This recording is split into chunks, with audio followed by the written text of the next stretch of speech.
Chapter 7, Thursday, July 2. See here a map which shows positions at 6 a.m. on Thursday, July 2. Most units are now at the battlefield, but I'll point to the ones that aren't. Start with the cavalry units scattered around the edges. Out to the west are 3 Confederate cavalry brigades. First, Imboden's brigade at Chambersburg. Imboden had just relieved Pickett's infantry division, and you see Pickett's division now on the way to Gettysburg. Jones and Robertson's brigades are at Greencastle. They'll end up at Fairfield before helping out with the retreat starting on July 5. To the north is Stuart's Confederate cavalry division.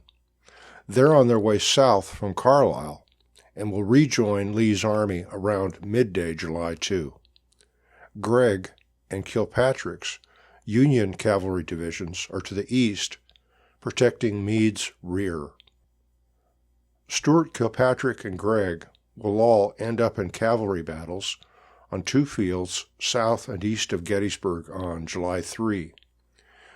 To the south, see the Union 6th Corps marching toward Gettysburg. The 6th Corps is significant because they're a big add for Meade's army, 18% of Meade's infantry strength. They were at Manchester and received the order to march to Gettysburg at 8 p.m. on July 1. They started their march about 10 p.m. on July 1 and will arrive on the battlefield at Gettysburg about 5 p.m. on July 2. Ahead of them on the road, the cannon icon, is the U.S. Artillery Reserve. On the west edge of the Gettysburg battlefield, see Anderson's division from Hill's Corps, which General Lee held back from joining the battle on July 1. Just to Anderson's west are Hood and McLaws divisions from Longstreet's Corps. They marched overnight across the pass from Fayetteville. Up on the pass, the red dot is an icon that represents Law's infantry brigade. They were guarding the road at New Guilford on July 1. Law's brigade was marching east to rejoin Hood's division. Lee relieved them about 2 a.m. on the 2nd and ordered them forward to Gettysburg. Law's brigade will arrive just in time to join the attack on Little Round Top on the afternoon of July 2. Further west, see Pickett's division, which was guarding Chambersburg on July 1. As I mentioned a minute ago, Pickett's division were relieved by Imboden's brigade. That happened about 2 a.m., and Pickett's brigade are marching east to rejoin Longstreet's Corps. Pickett's division will arrive too late to join the action on July 2. In summary, the 2 armies on the morning of July 2, as far as having their full force on the field and ready to fight, were pretty similar. The Army of Northern Virginia, Lee's army, was missing the cavalry corps, pretty much the whole corps. The only cavalry unit on the field for the Confederates at 6 a.m. on July 2 was Jenkins' brigade, attached to Ewell's corps. Also, besides his cavalry, Lee was missing 2 infantry units from Longstreet's corps, Law's brigade, one of the 4 brigades in Hood's division, and Pickett's division, one of the 3 divisions in Longstreet's corps. Using Philip Lano's numbers, those 3 missing units add up to about 14,000 men, and that's about 20% of Lee's total strength. On the Federal side, Meade's largest infantry corps was not yet present. That's the 6th Corps. The Artillery Reserve is missing, and a bunch of cavalry units. The only cavalry units present with the Army at Gettysburg on the morning of July 2 were 2 of Buford's brigades. All of the other Union cavalry units were assigned to tasks away from Gettysburg. Add up the head count of all the missing units, and it's about 24,000 men, which was about 26% of Meade's total strength.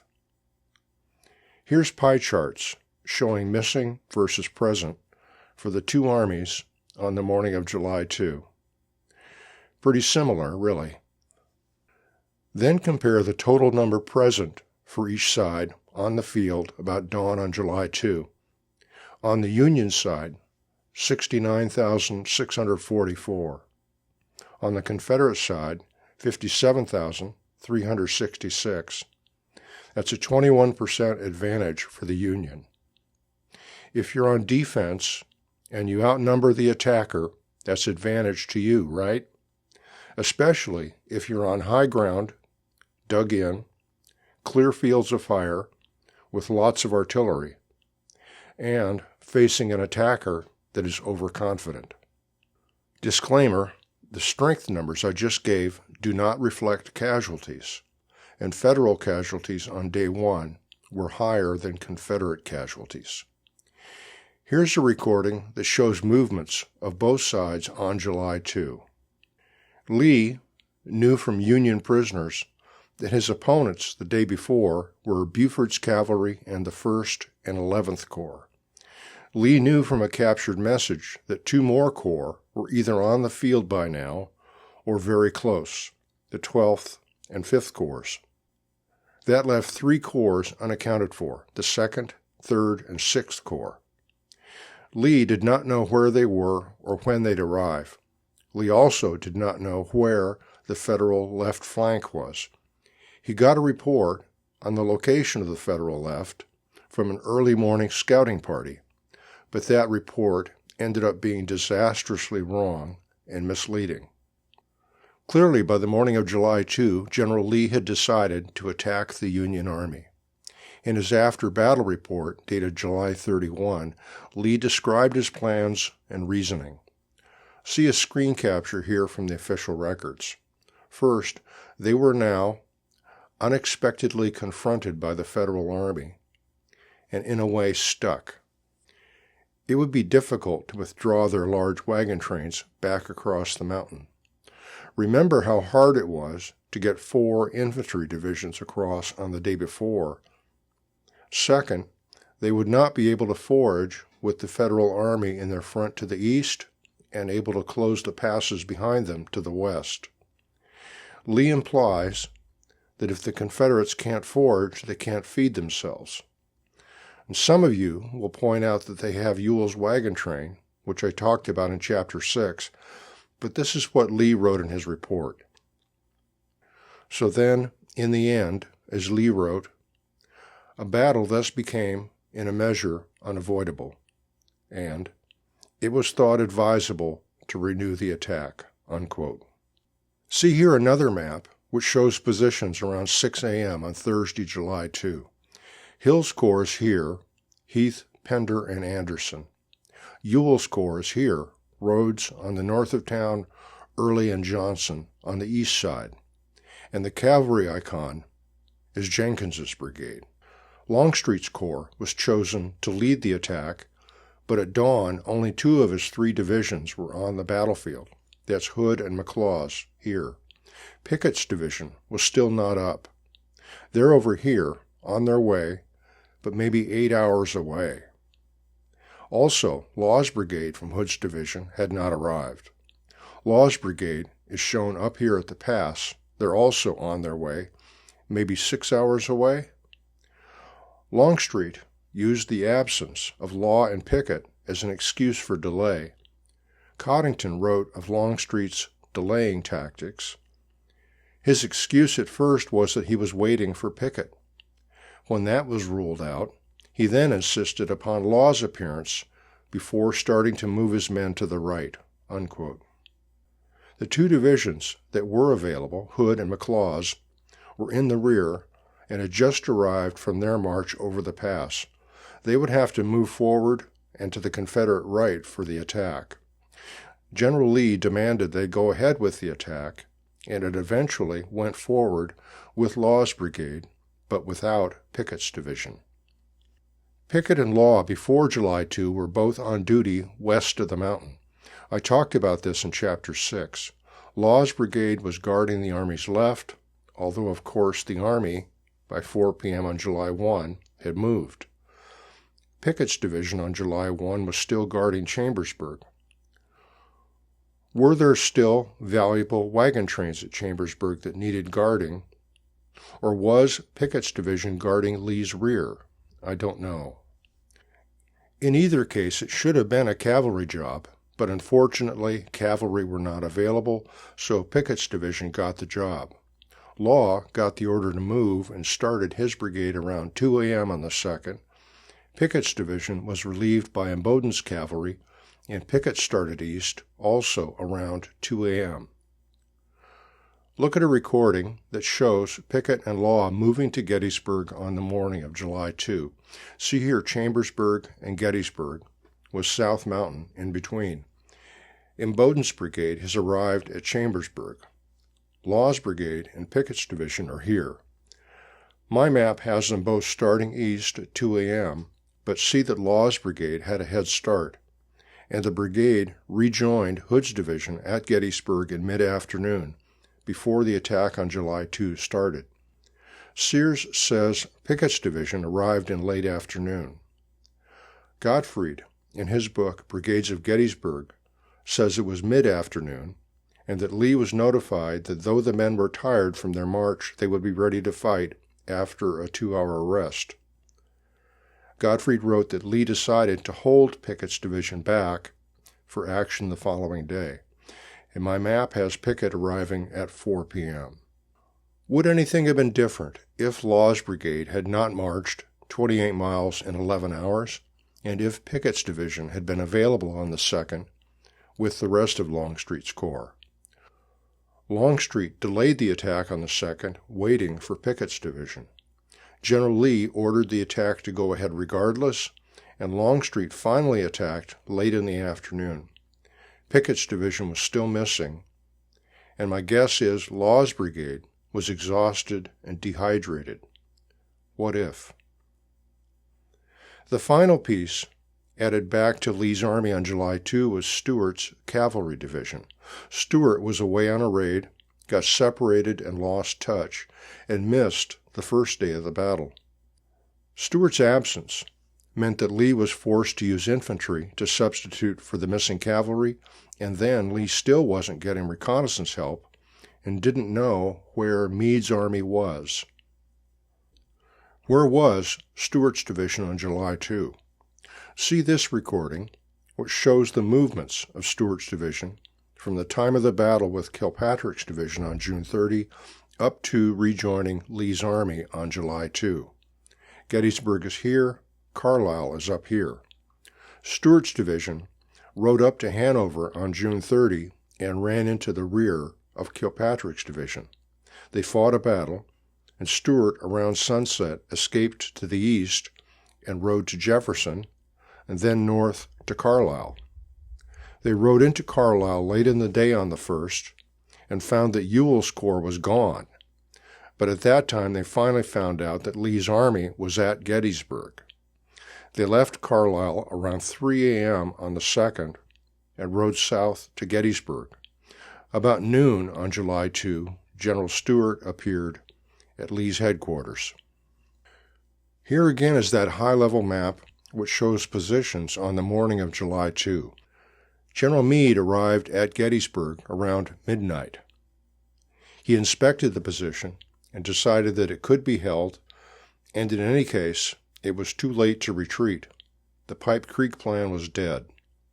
General Meade knew that Ewell's corps was on his right flank and Hill's corps was opposite him on Seminary Ridge. He didn't know if all of these two corps were at Gettysburg. Longstreet's corps had not appeared, but Meade suspected they were at Gettysburg nevertheless. The mystery was why Lee had not attacked already. Meade believed he would attack at any minute, and acted on that belief all through the morning and afternoon. Buford's cavalry patrolled the Federal left. Gregg and Kilpatrick's cavalry divisions were in Meade's rear, but on the 2nd they were moved forward to patrol Meade's right. Two big infantry units, the 2nd Corps and 5th Corps, both reached the battlefield about 7 a.m. The artillery reserve would arrive mid-morning. The last of Meade's major units, the 6th Corps, 35 miles and 19 hours, arrived around 5 in the afternoon. See this recording, which shows the Sixth Corps' march to Gettysburg. They were on the road at 10 p.m. on July 1, starting at Manchester. And note that at 10 p.m., Meade was just about leaving Taneytown for Gettysburg, so Meade's knowledge of events at Gettysburg was still limited.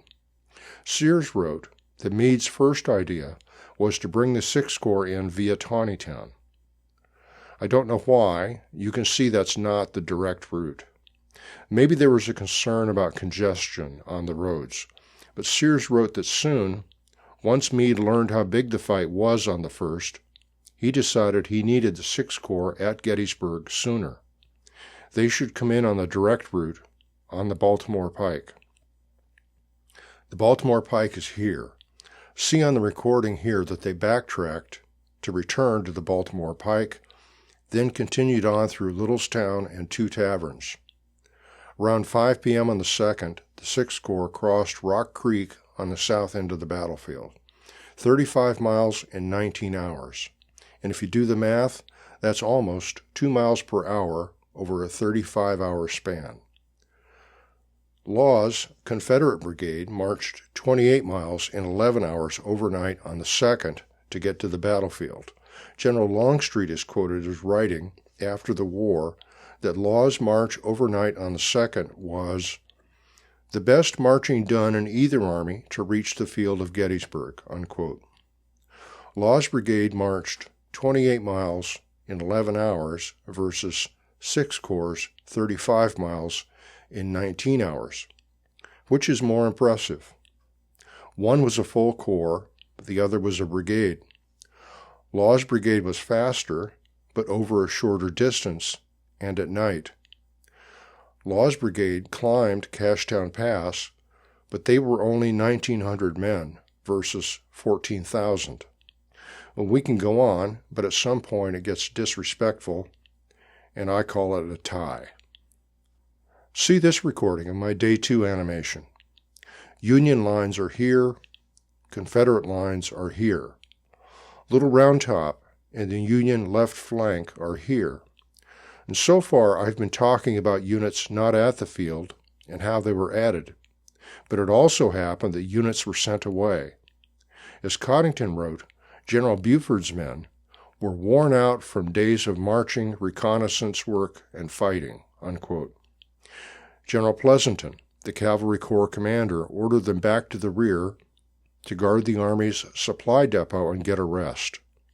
Meade and his staff understood that Buford would be replaced. Buford's division is the two icons right here. They're guarding the Union left flank. The unit next to them on their right is General Sickles's 3rd Corps. See Hill's Confederate Corps deploying on Seminary Ridge. About 11 a.m., Buford's division saddled up and rode south off the battlefield, heading to Taneytown. General Pleasonton, the Cavalry Corps commander, somehow dropped the ball, and the cavalry on the Union left flank were not replaced. The Union left flank was now unguarded and in the air. High ground was in their front, along here. General Sickles, the Union 3rd Corps commander, had already sent a regiment out to scout the area, and they banged into Hill's infantry along here, and there was a skirmish. Sickles was probably upset. Did Sickles know that Buford was gone? Sickles did know now that there was Confederate infantry in front of him, with high ground between his corps and the enemy. Who gets that high ground?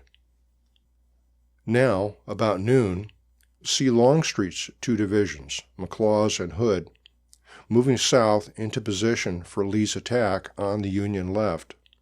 So far, they're probably not visible to Union lookouts, but they will be, maybe right about here.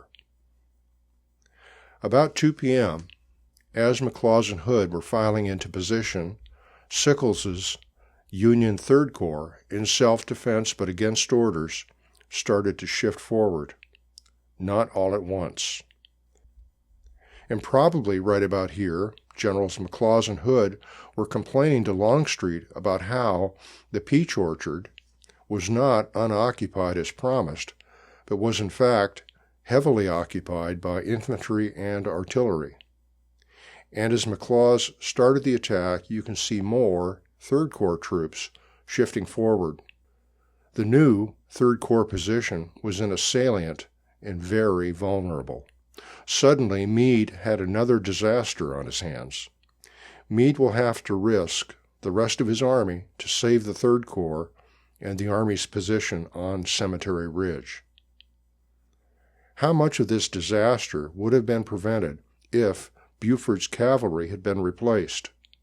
Sears called it witless to not replace the cavalry at that spot.